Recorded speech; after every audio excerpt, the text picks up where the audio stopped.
पानं, 3 महिन्याचा एक पाडा, असे वर्षाचे 4 पाडे. लक्षात आलं. आता पुढे आता हे जे फुलोरा येतो त्याच्यामध्ये पुढे असतात ते नर फुलं आणि मागे असतात ती मादी फुलं. एका झाडाच्या फुलोऱ्याला कमीत कमी 2,500 ते 3,000 नर फुले असतात आणि खाली मादी जे असतात ते 50 पासून 100 पर्यंत. आता हे जे नर फुलं आणि मादी फुलं जी आहेत, ही फुलं ज्यावेळी नर फुलून जातात त्याच्यानंतर मादी फुलायला सुरुवात होते.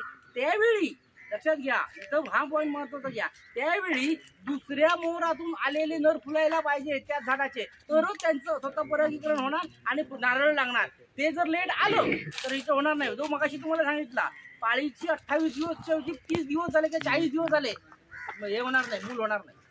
तसं इथं मूल होत नाही. लक्षात आलं. बाकी काही अडचण नाही. आता बघा, आता स्वपरागीकरण आणि हार्ट फॉर्मेशन हँड फॉर्मेशन कसं करायचं बघा. सगळ्यात शेवटचे परागकण पुंकेसर पडायला सुरुवात राहिलेत. आता बघा, या फुलोऱ्याला समजा पुढे आहेत ते नर फुलं, मागे आहेत ती मादी फुलं. नर फुलं सगळ्यात शेवटची 20% शिल्लक असताना ती सगळी काढून टाकणं आणि त्याला एक मलमलचं कापड बांधणं वर चढून. हे महत्वाचं. आता ते कापड बांधल्यानंतर काय होणार, ज्या दिवशी सगळे हे नर फुलं फुलून जातात त्या दिवशी तुमचं मादी फुलं फुलायला सुरुवात होतात. आता ती कशी दिसतात सांगतो. मादी फुल नेहमी सकाळी 9:30 वाजता फुलणार, त्याच्या पुढे जाईल. थंडीत मध्ये ती 9 वाजता फुलणार, उन्हाळ्यात 9 वाजता, थंडीत 9:30 वाजता हा पिरियड जाईल. ओके. आता हे जे सगळे प्रकार जे आहेत, तर हा प्रकार करताना काय होतं की 9:30 वाजता तुम्ही वर चढल्यानंतर मादी फुलाच्या जे छोटा फळ आहे त्याच्यात सगळ्यात अग्रस्थ भागी असं 3 बोटं दाबल्यानंतर ही जी जागा दिसते असं तोंड दिसणार आणि त्याच्यातून बरोबर एका थेंबाचा 10वा भाग एवढं मोठ तिथं चिकटलेलं असतं, म्हणजे गोड चिकट स्त्राव. हे ज्यावेळी दिसणार त्यावेळी समजायचं आज ही मादी मीटिंगसाठी आली.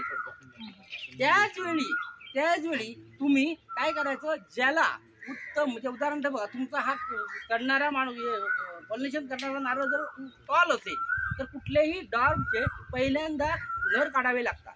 म्हणजे जे मगाशी पडले म्हणून सांगत होतो ना, ते काढावे लागतात.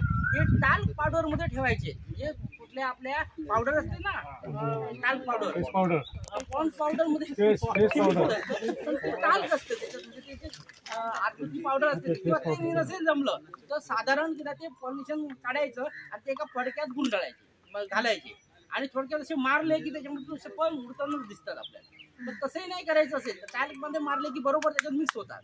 ते घ्यायचं एका साध्या ब्रशला, ते ब्रशला असं लावायचं जरासं आणि ते जे चिकट स्त्राव आहे तिथं लावायचं, चिटकायचं आणि बांधून ठेवायचं. त्याला दुसऱ्याचा स्पर्श मिळतात. हे सगळे 24 तासात होणार. 24 तासानंतर